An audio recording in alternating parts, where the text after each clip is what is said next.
Okey, baik. Cara untuk kita beli kod, tekan saja button saya kat Mova.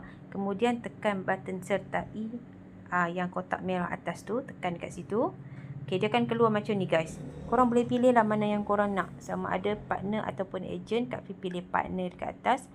Okey, tekan saja dekat button merah tu yang bawah sekali tu. Okey, setelah itu guys, dia akan keluar macam ni.